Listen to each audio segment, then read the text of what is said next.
Linda Evangelista was a supermodel fixture of the 90s, but she says she has stayed out of the media spotlight for the last 5 years because she was brutally disfigured and unrecognizable after a cosmetic body sculpting procedure that turned her into a recluse.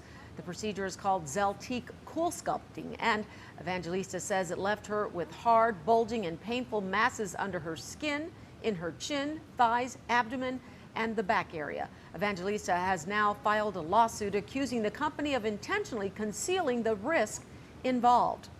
Joining us to talk about this is Dr. Larry Iteld with Iteld Plastic Surgery. Good morning to you. Thanks for joining me this morning.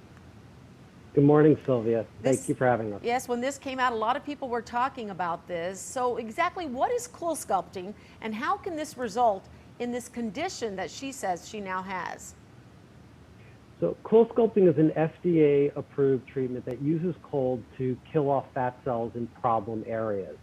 It's a very commonly performed procedure. Over 8 million treatments have been done, and the vast majority of people do really well. It's very unfortunate that Miss Evangelista had this side effect, but even when it occurs, most patients do get successful resolution with a liposuction procedure as a corrective surgery. Okay, so what's the difference then between that and liposuction?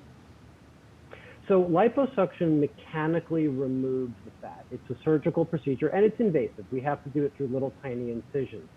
CoolSculpting is done just through the skin. It's a non-invasive treatment where there's a suction cup that pulls the skin and fat cells into it, and then that cold stimulates the fat cells to die off, as your graphic is showing, in the vast majority of people. In about 1 in 4,000 people, they can have the opposite reaction where the fat cells swell, and it sounds like that's what Miss Evangelista had. Okay, so let's talk about these. You say most of the time problems can be corrected and that this doesn't happen, though it is a risk, this doesn't happen in the majority of people. She says she tried several correction procedures in the past and that nothing has worked. What do you want consumers to know about things like this? Yeah, so I don't want to comment specifically on her history because I haven't seen her records. I'm not involved in her care. But I've successfully treated people who've been referred to me for this, and they've done very, very well. I know one of her concerns is that the company hid this or did not tell people about it. She may not have been made informed by her practitioner. I know we take great care to tell people this is a risk, and anybody undergoing any medical procedure really just has to talk to their doctors about the known and accepted risks of those procedures. Nothing is without risk, right. But you just have to know kind of what you're getting into.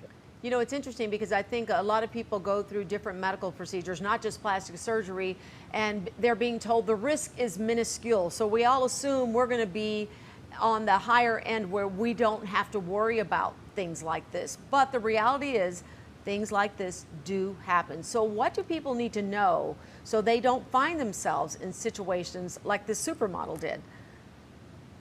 So first thing is make sure you're going to a practitioner who is adequately trained. For something like this, a plastic surgeon, some dermatologist. I would not go to just, a storefront type of treatment. Number two, do your homework. If it's a FDA-approved device like CoolSculpt, go to their website because they have to, by FDA law or regulations, tell you what these risks are.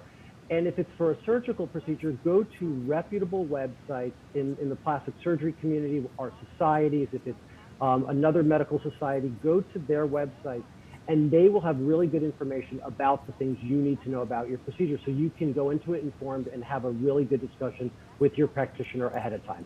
So Evangelista said she became a recluse, very depressed, and that if we can show her pictures again, that as a result, she just really didn't leave the house much. And, the media and people in general can be cruel to people as they get older. So it's sad, she said, that now she's saying it's a direct result of this technique. But CoolSculpting is not something that's done on the face, correct? It can be done on the neck area, yes. Underneath, but it's not done in the cheek area. You're correct. Mm-hmm. Okay.